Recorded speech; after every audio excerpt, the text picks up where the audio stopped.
Exactement, à Brice Cruchon quand même qui est en ligne avec nous, qui nous suit. Bonjour, vous êtes directeur de Dracula Technologies. Donc alors là, vous utilisez la lumière extérieure aussi, et ça c'est important, pour finalement être une source d'énergie pour tous ces produits dont on parle depuis le début, ces produits connectés, en particulier les smartphones. Et puis vous allez nous donner votre éclairage aussi, parce que vous avez participé à la conférence organisée par Innoveco qui met en avant toutes les innovations dans les clean tech sur l'électronique durable. Brice Cruchon, allez-y.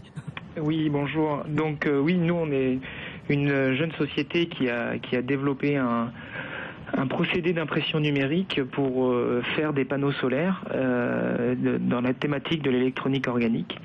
Et en fait, dans cette thématique, aujourd'hui, nous consommons, nous utilisons en moyenne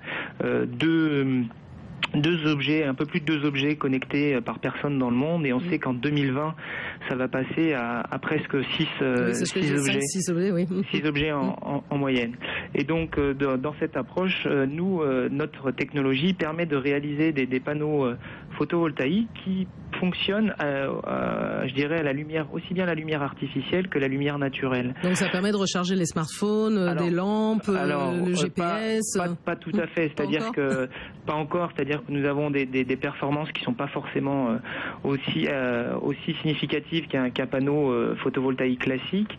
Toutefois, nous pouvons, avec un temps d'exposition certain, recharger un dispositif ou au moins stocker de l'énergie et recharger ce dispositif. Alors, ce qui est intéressant quand même, c'est que aussi vous pensez au-delà de ça à l'éco-conception. Vous avez des matériaux qui sont recyclables aussi, donc c'est beaucoup plus. Il y a aussi cette réflexion que vous engagez, vous, jeune entreprise, sur cette démarche durable.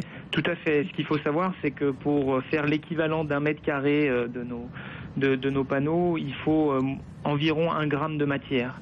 Donc c'est très très faible. Le coût énergétique, et c'est ça qui est très important dans l'aspect électronique durable, c'est que le coût de fabrication en comparaison à d'autres composants électroniques est très faible, dans la mesure où il n'y a pas besoin d'utiliser de salle blanche ou encore de manipulation sous vide, ce qui permet aujourd'hui d'avoir un coût de fabrication assez faible et surtout d'envisager une recyclabilité possible de nos produits, puisque, comme je le disais, même si les matériaux utilisés sont pas très sympathiques pour l'environnement, ils sont en quantité très très faible. Ils sont en quantité très très faible, et on réfléchit de plus en plus au fait d'utiliser, il n'y a pas que le silicium, mais on utilise d'autres choses, les couches minces, vous en parlez. Enfin, on essaye de réfléchir à cette électronique de demain aussi. C'est ce que vous avez vu à Innoveco.